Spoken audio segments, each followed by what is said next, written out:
Salut à tous, j'espère que vous allez bien et on se retrouve aujourd'hui pour une vidéo un peu spéciale, bienvenue.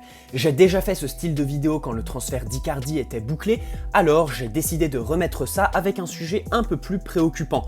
Vous le savez tous, Mbappé est sorti sur blessure vendredi soir pendant la finale de Coupe de France contre Saint-Etienne. Évidemment, il a été à l'hôpital dans la foulée, mais il y avait trop de sang sur les tissus suite à la lésion du ligament pour déterminer avec précision la nature de la blessure et donc la durée d'indisponibilité. Il fallait donc du temps et une IRM assez éloquente pour savoir si sa participation au quart de finale de la Ligue des Champions contre l'Atalanta était compromise.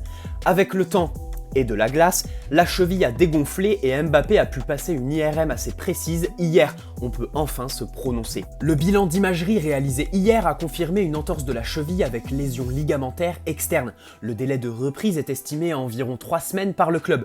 3 semaines qui ont commencé vendredi selon Loïc Tandy, soit 19 jours avant le quart de finale. Son forfait n'est pas acquis à 100%, mais l'imaginer sur le terrain le 12 août, c'est se voiler la face. Alors dans cette vidéo, on va tenter de savoir pourquoi Mbappé va manquer au PSG et on étudiera les solutions possibles pour l'équipe sans lui. Mbappé absent contre une équipe comme l'Atalanta, forcément c'est un coup dur.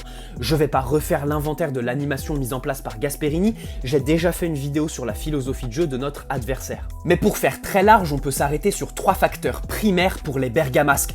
Pressing ou intensité comme vous voulez, donc bloc très haut sur le terrain et largeur. Bloc très haut sur le terrain et largeur pour Mbappé, c'est comme une ado pour The Kerry, ça lui donne très faim. En effet, de l'espace entre les défenseurs mais surtout derrière, c'est tout ce qu'il faut à Mbappé pour le rassasier. À cela vous rajoutez sa vitesse, ses qualités à la finition et dans la conduite de balle, et vous avez un vrai danger pour l'Atalanta, peut-être l'atout numéro 1 du PSG sur un match comme ça.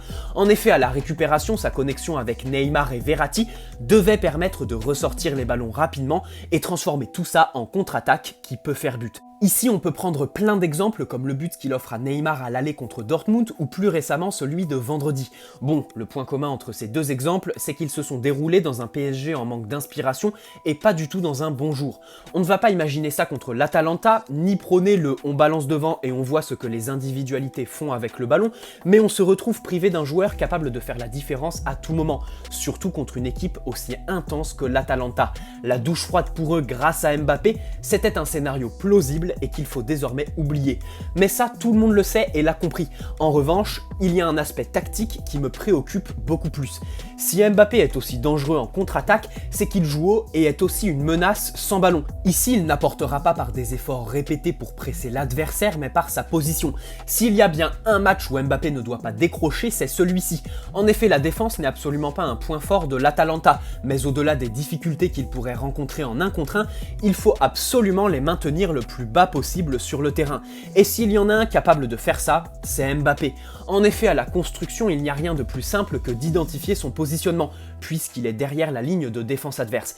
Bien évidemment, d'un point de vue tactique, il a un rôle à jouer dans le but de ralentir l'intensité de leur pressing. Un bloc plus bas et sur la retenue, c'est pas l'idéal pour un pressing aussi intense que celui de Gasperini. Et d'un point de vue psychologique, forcément un joueur comme Mbappé dans leur dos, les défenseurs se brident tout seuls et ne monteront pas. Si vous avez vu la vidéo sur l'Atalanta, vous savez de quoi je parle, je vous la mets en fiche si ce n'est pas le cas. Donc oui, Paris perd un atout de poids et encore plus contre une équipe comme l'Atalanta. J'ai vraiment des regrets sur le fait qu'on se prive de quelqu'un qui nous permettrait de garder leur ligne de défense assez basse et donc subir moins d'intensité. Mais quoi qu'il en soit, on garde beaucoup d'autres arguments à faire valoir et l'absence de Mbappé ne modifie pas notre statut, on doit gagner. Maintenant se pose la question des alternatives et solutions pour jouer sans Mbappé.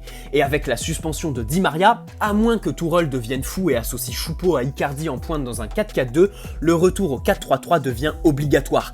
Et ici, le gros débat n'est pas sur la ligne offensive, mais sur le trio du milieu. Verratti doit jouer, c'est une obligation. Maintenant, qui en relayeur à ses côtés et qui pour soutenir tout ça dans un rôle de pointe basse? Est-ce qu'il faut revenir au milieu qui a joué les 2 matchs contre le Real en poule ou penser à Paredes en pointe basse ou plus haut? Ça, je vous laisse en débattre entre vous dans l'espace commentaire. De mon côté, je continue de réfléchir au choix que je vous proposerai dans la vidéo qui sortira 3 jours avant le match. Vidéo dans laquelle je vous présenterai le 11 que j'alignerai le 12 août. Avant de terminer cette vidéo sur Mbappé, j'aimerais faire une ouverture sur son pote Neymar, ouverture valable pour toute l'équipe évidemment. En effet, sur le match contre Saint-Etienne, on sent clairement que Neymar ne prend pas le risque d'aller fixer son vis-à-vis. On sait tous pourquoi. Ne vendons pas la peur comme ton philosophe préféré le disait si bien à une autre époque. Neymar doit jouer vendredi et lors du dernier match amical. Neymar doit arriver contre l'Atalanta avec le plus de rythme possible. Sinon, il ne sera pas en forme, évidemment, mais il n'aura pas toute sa lucidité aussi. Neymar ne peut pas être préservé, il n'a pas retrouvé sa forme optimale et sort de 3 mois sans jouer. Impossible de le mettre au frigo en attendant le 12 août. D'ailleurs, pour illustrer ça, je prends sans hésiter son match et tout ce qui a entouré le match aller contre Dortmund. Au final, Neymar marque mais n'est pas dans un bon jour à l'image de l'équipe. Mais surtout, il se plaint ouvertement devant la presse du traitement que le club lui a réservé. Et ce traitement, c'était quoi? Le mettre au frigo pour tenter d'avoir un Neymar en feu, ça ne fonctionne pas.